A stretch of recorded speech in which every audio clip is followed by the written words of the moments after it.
किताब के दो आवरण पृष्ठों के बीच जो लेखक डालता है वह लोक की संपदा है। जो कुछ वह खुद नहीं डालता वह उसकी निजी संपदा है और वही है डायरी। नमस्कार दोस्तों, आपका स्वागत है। आज हम अपना एक पाठ लेकर आए हैं, डायरी लेखन, जो इस बार कक्षा 11वीं हिंदी कोर सीबीएसई की तरफ से पाठ्यक्रम में शामिल किया गया है। डायरी लेखन एक नितांत निजी डायरी के रूप में आरंभ हुआ था, परंतु आज एक विधा के रूप में हमारे सम्मुख है। इसलिए उसे पढ़ना, जानना बहुत ही आवश्यक है। और क्योंकि यह एक विधा का अंग बन चुका है, इसलिए साहित्यिक विधा का अंग है, इसलिए इसके विषय में जानकारी आवश्यक है और यही कारण है कि इसे पाठ्यक्रम में शामिल किया गया है। मोटे गत्ते की जिल्द वाली उस नोटबुक से हम सब परिचित हैं, जिसके पन्नों पर साल के 365 दिनों की तिथियां क्रम से सजी होती हैं और हर तिथि के साथ एक या आधे पृष्ठ की खाली जगह छोड़ी जाती है। यह खाली जगह उस तिथि विशेष के साथ संबद्ध सूचनाओं या निजी बातों को दर्ज करने के लिए होती है। जी हाँ, डायरियां। मोहन राकेश की डायरी, साहित्यिक की डायरी, भूमिगत की डायरी, बहुत सी ऐसी डायरियां हैं जो बहुत ही महान लेखकों के द्वारा लिखी गई हैं और आज कल सभी पुस्तकों के रूप में छपकर हमारे समक्ष आ चुकी हैं, क्योंकि उनके जीवन के अनुभव हमारे लिए सहायक हो सकते हैं, इसलिए उन्हें छापा गया। वो हमारा मनोरंजन भी करती है, हमें शिक्षा भी देती है, हमें ज्ञान भी देती है, इसलिए उनका जो छपकर आना हमारे लिए लाभदायक हुआ। एक डायरी, ये एन फ्रैंक की डायरी। एन फ्रैंक के विषय में आप सब ने सुना होगा। उसकी डायरी के जो ये पृष्ठ हैं मैंने आपके लिए यहाँ पर दर्शाए हैं, और जिस डायरी के कई भाषाओं में अनुवाद हुए, विश्व की सबसे अधिक पढ़ी जाने वाली जो डायरी एन फ्रैंक की डायरी एक सबसे विश्व प्रसिद्ध पुस्तक के रूप में जब छप के आई तो सब लोगों ने इसको पढ़ा, जाना और उसकी निजी डायरी एक ऐतिहासिक दस्तावेज के रूप में भी रखी गई।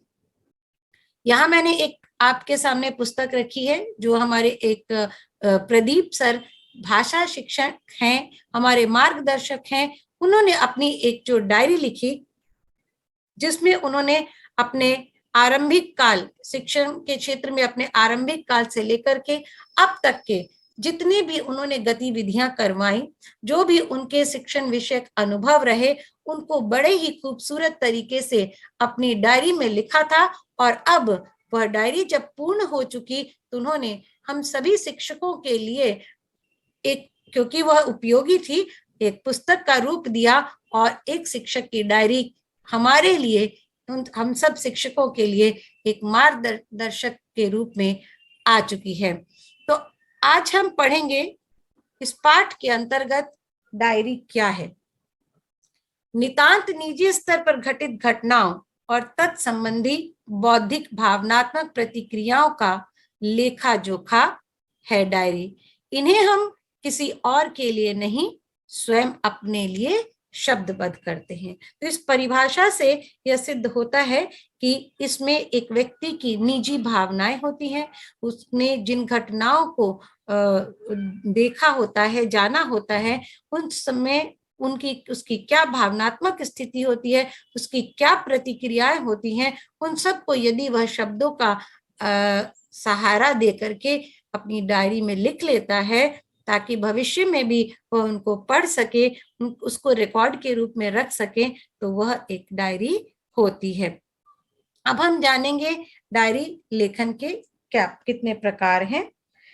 आने वाले किसी खास दिन के लिए तयशुदा दायित्व और कार्य योजनाएं उसमें हम अगर लिख देते हैं ताकि डायरी उस तिथि के आने पर हमारे संकल्प की याद दिला दे, तो यह डायरी में उस दिन, खास दिन में हमारे किए जाने वाले कार्यों का लेखा जोखा बताती है कि हमें किस दिन भविष्य में वो काम करना है, किसी से मिलना है या महत्वपूर्ण जगह पर जाना है, इत्यादि बातें जब हम नोट करते हैं उस खास तिथि के अंतर्गत, तो वो भी एक डायरी लिखने के अंतर्गत आता है। परंतु एक इसका दूसरा रूप है कि हमारा ऐसा काम या अनुभव जिसे हम याद रखना चाहते हैं, उसे डायरी में उस तिथि विशेष के पन्ने पर दर्ज करते हैं, ताकि अपने काम या अनुभव को लिखित शब्दों में सुरक्षित रख सके और सुनिश्चित कर सके कि विस्मृति के शिकार ना हो। अर्थात हम जब अपने अनुभवों, घटनाओं के प्रति हमारे जो अनुभव होते हैं, उन प्रतिक्रियाओं को शब्दों का जामा पहना करके डायरी में सुरक्षित रख देते हैं, ताकि हमारी यादें, हमारी स्मृतियां हमारे पास सुरक्षित रहें, और जब हम उसको चाहे पढ़ सकें, तो ऐसी डायरी को हम डायरी लेखन कहते हैं। चलते हैं, हम जानकारी लेते हैं डायरी लेखन के इतिहास के विषय में। हम जानते हैं सबसे पहला कि हमने अभी तक जाना परिभाषा में कि डायरी लेखन स्वयं के लिए ही लिखी जाती है। यह एक निजी हमारी भावनाओं का लेखा जोखा जो होता है, वह स्वयं के डायरी में दिया हुआ रहता है। हमने देखा कि धीरे धीरे ये स्वयं के लिए लिखी जाने वाली डायरी, जब एन फ्रैंक की डायरी जो थी उसके पर जब हम आते हैं, तो वह एक ऐतिहासिक दस्तावेज के रूप में छपी थी। एन फ्रैंक 1929 से लेकर 45 तक जर्मनी में पैदा हुई एक ऐसी यहूदी लड़की थी। जर्मनी में जब नाजियों की सत्ता कायम हुई और यहूदियों पर अत्याचार शुरू हुए, तो वह परिवार समेत एम्स्टर्डम चली गई। फिर नीदरलैंड्स पर भी नाजियों का जब कब्जा हुआ और यहूदियों पर अत्याचार का दौर वहां भी शुरू हो गया, तो ऐसी स्थिति में जुलाई 1942 में उसका परिवार एक दफ्तर के गुप्त कमरे में अज्ञातवास में रहने लगा, जहां 2 साल बिताने के बाद वे नाजियों की पकड़ में आ गए और उन्हें यातना कैंप में पहुंचा दिया गया। यहाँ फरवरी या मार्च 1945 में एन की मृत्यु हो गई थी। यही नहीं, उसके पिता को छोड़कर परिवार का कोई प्राणी जीवित नहीं बचा। द्वितीय महायुद्ध समाप्त होने पर उसके पिता वापस एम्स्टर्डम पहुंचे। वहां उन्होंने एन की डायरी की तलाश की और संयोग से सफल रहे। यह डायरी एन को उसके 13वें जन्मदिन पर मिली थी और जून 1942 से अगस्त 1944 तक वह उसमें अपने खास खास बातें और निजी आतंक के अनुभव को लिखती रही थी। उसके पिता ने महसूस किया कि एन की डायरी इतिहास के उस भयावह दौर का एक अप्रतिम दस्तावेज है। उन्होंने उसे प्रकाशित करवाने की दौड़ धूप शुरू की। 1947 में मूलतः डच में लिखी गई यह डायरी अंग्रेजी में the diary of a young girl के नाम से प्रकाशित हुई। यह 20वीं सदी की सर्वाधिक पढ़ी गई पुस्तकों में से है। कई जगह इसे पाठ्यक्रम में भी रखा गया है। इलिया एरनबर्ग ने एक वाक्य में एक पुस्तक की सबसे बड़ी विशेषता को रेखांकित किया है। यह 60 लाख लोगों की तरफ से बोले जाने वाली एक आवाज है, एक ऐसी आवाज जो किसी संत या कवि की नहीं, बल्कि एक साधारण लड़की की है। और इस तरह से एक निजी स्वयं के लिए लिखी गई एन की डायरी एक ऐतिहासिक दस्तावेज के लिए, एक बहुत ही बुरे दौर के ऐतिहासिक दस्तावेज के रूप में सम्मुख में आई और एक पुस्तक में छप करके उसने एक इतिहास रच दिया, जो सबसे विश्व में सबसे अधिक पढ़ी जाने वाली पुस्तक अब तक है।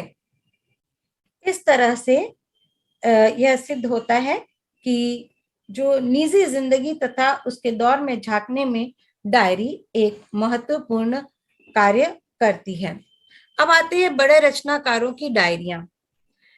बड़े रचनाकारों की कई डायरियां जो हैं वो पुस्तक के रूप में छपकर हमारे सम्मुख आई हैं, जैसे मोहन राकेश की डायरी, रमेश चंद्र शाह की डायरी आदि भी किताब की शक्ल में छप चुकी है, जिन्हें उनकी निजी जिंदगी तथा उनके दौर में झांकने के एक नायाब निमंत्रण के तौर पर बड़े चाव से पढ़ा गया।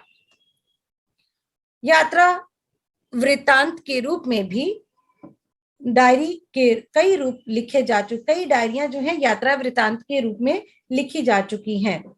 राम वृक्ष बेनीपुरी की पैरों में पंख बांधकर, राहुल सांकृत्यायन की रूस में 25 मास, सेठ गोविंद दास की सुदूर दक्षिण पूर्व कर्नल सज्जन सिंह की लद्दाख यात्रा की डायरी, डॉक्टर रघुवंश की हरी घाटी इत्यादि पुस्तकें यात्रा डायरी की हैं। 19वीं सदी के 5वें दशक में हिंदी के महान कवि और विचारक गजानन माधव मुक्तिबोध ने एक साहित्यिक की डायरी लिखकर साहित्यिक समस्याओं से संबंधित अपनी उधेड़ बुन को उपयोगी पाठ बनाने का एक अद्भुत प्रयोग किया है। तो वह साहित्यिक समस्याओं से संबंधित डायरी भी हमारे सम्मुख आई है। अब मैंने जैसा कि आपको पहले बताया, हमारे मार्गदर्शक एक शिक्षाविद प्रदीप जैन जी की भी एक डायरी, एक अध्यापक की डायरी, एक शिक्षक की डायरी हमारे सम्मुख आई है, जिसमें शिक्षा और उससे संबंधित गतिविधियां, हिंदी पठन पाठन को सरल बनाने के तरीके इत्यादि विषय जो उन्होंने अपने अनुभवों को इकट्ठा किया था, उन सबको एक पुस्तक के रूप में दिया, जो कि शिक्षकों के लिए, विद्यार्थियों के लिए बहुत ही लाभदायक डायरी एक सिद्ध हुई है। अब हम जानते हैं कि हमें डायरी लेखन के समय किन किन बातों का ध्यान रखना चाहिए, कौन कौन से ऐसी बिंदु हैं जो कि डायरी लेखन करते समय हमें ध्यान में रखने चाहिए। डायरी लिखना अपने आप के साथ अच्छी दोस्ती कायम करने का बेहतरीन जरिया है। अगर हम खुद अपने साथ अच्छी दोस्ती गांठना चाहते हैं, अर्थात एक अच्छी डायरी लिखना चाहते हैं, तो इन खास खास बातों को ध्यान में रखना चाहिए। डायरी किसी नोटबुक या पुराने साल की डायरी में अपनी तिथियां डालकर लिखनी चाहिए। क्यों, आखिर ऐसा क्यों? यह सुझाव इसलिए दिया जा रहा है कि यदि कहीं मौजूदा साल की डायरी में तिथियों के अनुसार बने हुए सीमित स्थान से हम स्वयं को बंधा हुआ महसूस ना करें। ऐसा भी हो सकता है कि हम किसी दिन 2-3 पंक्तियां ही लिखना चाहें और किसी दिन हमारी बात 5 पन्नों में पूरी हो। कहा भी गया है, सभी दिन एक समान नहीं होते। ऐसे में डायरी का किसी निश्चित तिथि के साथ दिया गया सीमित स्थान हमारे लिए बंधन बन जाएगा। इसलिए नोटबुक या पुराने साल की डायरी अधिक उपयोगी साबित हो सकती है। उसमें अपनी सुविधा के अनुसार तिथियां डाली जा सकती हैं और स्थान का उपयोग किया जा सकता है। अगला बिंदु है, लेखन करते समय बाहरी दबाव से मुक्त रहते हुए स्वयं की सोच, स्वयं से क्या कहना चाहते हैं हम, उसका ध्यान रखें। अर्थात यह तय करना है कि यथासंभव सभी तरह के बाहरी दबाव से मुक्त होना चाहिए। अपनी दिन भर की घटनाओं, मुलाकातों, ख्यालातों इत्यादि में से कौन कौन सी हमें दर्ज करनी है बातें, उन सब को हमें ध्यान करके हम किन किन वजहों से भविष्य में भी इनको याद करना चाहेंगे, यह विचार जान लेने के बाद ही उन्हें शब्दबद्ध करने की ओर बढ़ना चाहिए। अगला बिंदु है, डायरी नितांत निजी वस्तु है। यह मानकर ही उसे लिखना चाहिए कि वह किसी के द्वारा नहीं पढ़ी जाएगी। उसके पाठक स्वयं हम ही हैं, अर्थात लेखक ही होता है। उसके बाद ऐसा जरूरी नहीं कि डायरी परिष्कृत और मानक भाषा में ही लिखी जाए। परिष्कार और मानकता का दबाव कथन के स्तर पर कई तरह के समझौते के लिए हमें बाध्य कर सकता है। डायरी लेखन में इन समझौता परस्ती के लिए कोई जगह नहीं है। डायरी का डायरीपन इसी में है कि हम जो कुछ दर्ज करना चाहते हैं वह जिस तरीके से दर्ज करना चाहते हैं वैसे ही करें। इस सिलसिले में भाषाई शुद्धता कितनी बरकरार रहती है और शैली सौंदर्य कितना सध पाता है, इसकी चिंता ना ही करें तो अच्छा है। स्वाभाविक वेग से शैली जो रूप ग्रहण कर ले वही डायरी के लिए उचित शैली होती है। अर्थात डायरी लेखन के समय हमें स्वाभाविक तौर पर लिखते जाना चाहिए, वह चाहे जिस शैली में रूप ले ले वही उसका स्वाभाविक रूप होगा। यह डायरी के लिए आवश्यक है। डायरी हमारे निजी अनुभवों के साथ साथ अपनी नजरों से देखा परखा समकालीन इतिहास भी समेटे रखती है। यदि यह बात हम याद रखें तो हम अपने काम को के महत्व को लेकर आश्वस्त हो सकते हैं। आखिर यह बहुत अहम बात यह है कि डायरी नितांत निजी स्तर की घटना और भावनाओं का लेखा जोखा है। हमारे मन के आईने में हमारे दौर का अक्ष भी है। हम अपने निजी अनुभवों को यहाँ दर्ज करते हैं, उनमें अपनी नजर से देखा परखा समकालीन इतिहास मौजूद रखते हैं। इसलिए इस बात को लेकर हमें आश्वस्त रहना चाहिए।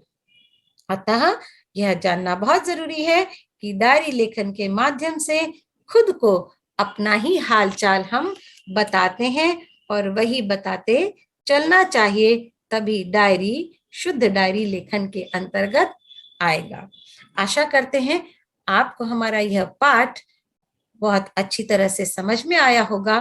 आप अपने पाठ में दिए गए बिंदुओं को समझ पाए होंगे और सीबीएसई में पूछे जाने वाले प्रश्नों के उत्तर देने में भी आप सक्षम होंगे, ऐसी हमारी पूरी आशा है।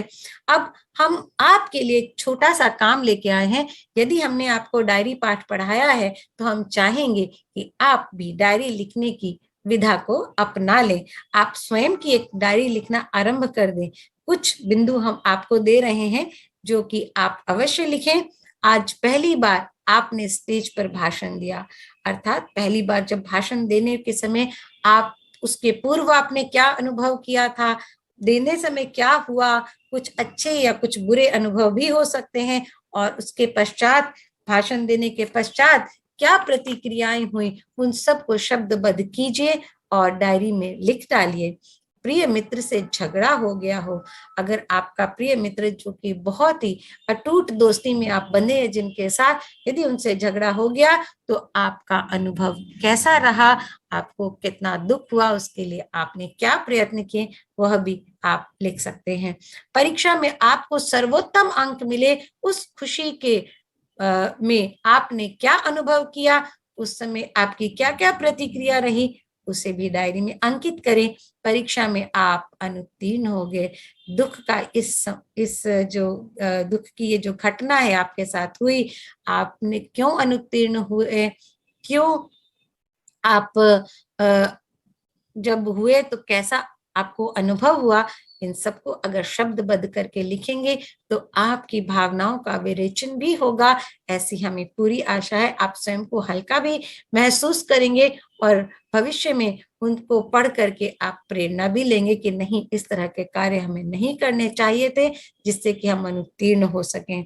सड़क पर आपको कोई रोता हुआ बच्चा मिला और आपने उसके साथ कैसा व्यवहार किया, आपका उसके साथ अनुभव कैसा रहा, आपने उसके साथ क्या किया, ये सब बातें भी आप डायरी के रूप में लिखें तो आपको पता चलेगा कि डायरी लेखन कैसे किया जाता है। और हमारे बताए गए बिंदुओं को तो जरूर ध्यान में रखिएगा ताकि एक अपनी अच्छी डायरी लिख सकें। तो इसके साथ ही हमारा पाठ यहाँ समाप्त होता है। धन्यवाद। अपनी डायरी लिखते रहिए।